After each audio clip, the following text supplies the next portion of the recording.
Габдулла Кариев исемендәге Татар дәүләт яшь тамашачы театры бинасында Татарстанның атказанган артисты Рәмзия Закирҗанова 12 гыйнварда үзенең күркәм юбилей уңаеннан сәхнәләштерелгән Матур Сити спектаклендә баш рольдә уйнаячак. Сәхнәләштерүче режиссер Ринат Әйюпов юбилей алды мәшәкатьләрен хәбәрчебез Фәннур Хәсәнов та күреп кайтты.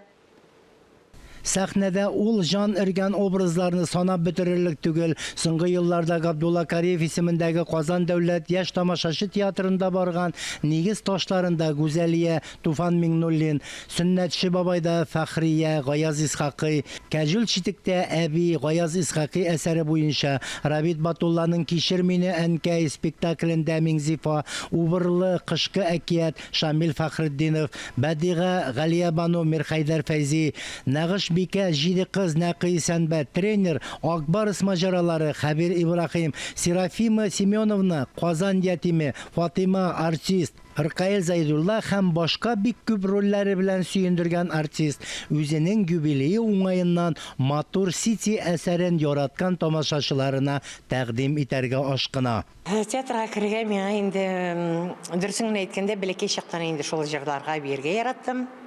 Шуны сизеп, күреп инде кырыйдагы укытучыларым, минем җыр ансамбле җитәкчем, сиңа театральныйга барырга кирәк дип киңәш иттеләр дә инде.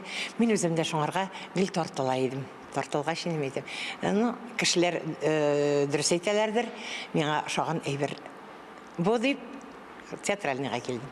Һәм дә ки менә 40 елдан артык театр өлкәсендә эшләп ятам.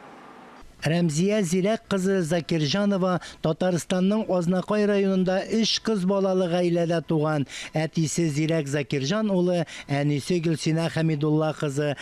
Казан театры укуханәсен тәмамлаган. Башлангыч елларда Галескар Камал исемендәге Татар дәүләт академия театрында эшли. Шунда уйнаган елларында Рәмзия шибәр, шая яшь кызлар рольләре белән тамашачы күңеленә кереп калган булса, бүген исә актрисаны Габдулла Кариев исемендәге Татар дәүләт яшь тамашачы театрында җитди хатын-кызлар, ак яулыклы әбиләр образларында күрә алабыз.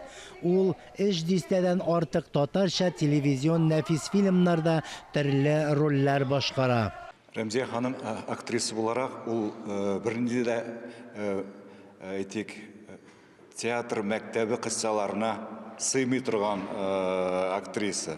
Ягъни ул үзенчә яши, аның аерым темпераменты, аның дөньяны икенче күрү. Шуңа күрә кайбер вакытта режиссерлар аның белән эшләгән вакытта ниндидер теге уңайсызлык кичерәләр, чөнки ул гадәти булмаган актриса. Гадәти булмаган нәрсәдән әйтәм.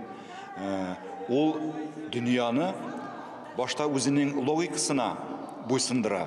Һәм шул логиканы сәхнәдә кернәп кенә тормышка ашыра башлый. Шуның өстенә шул логиканы режиссерга теге нитеп куя, как эталон итеп куя. Ягъни бу шундый актриса, ул режиссер өчен, аның белән эшләгән режиссерлар, партнерлар өчен теге бик кызыклы, күп кырлы, шундый кызыклы шәхес. Рәмзия Зирәковна дип яратып әйтәбез бит әле без аңа. Без аны үз итеп кенә Зирәковна дип тә эндәшәбез. Бу инде үзенә күрә аны зурлау да булса, әйеме, күпмедер дәрәҗәдә. Шул вакытта ул аны үз итүдә безнең. Менә кушамат шикелле дә ул шунда Зирәковна дип шуңа якын итәбез.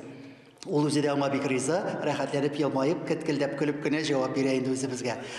Рәмзия ханымны Камал театрында актриса булып эшләгән чорлардан ук беләбез. Без ул вакытта студентлар гына идек.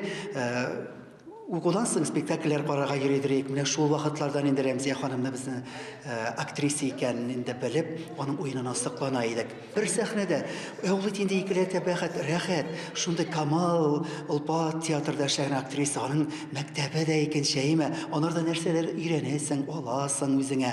Шуның белән дә ул безгә бик кадерле, бик бәһале дип әйтәсем килә. Рәмзия Зирәк кызының уйнаган рольләре төрле булса да, тормышта ул бер төрле. Кешеләргә карата мәрхәмәтле, ихлас, сабыр, кешелекле, ярдәмчел, көчле рухлы булуы белән аерылып тора. Яраткан эшеннән, сәхнәдән аерылмый. Яшь вакытта үзенең укытучысы биргән киңәшне тотып, иҗат итүен дәвам итә.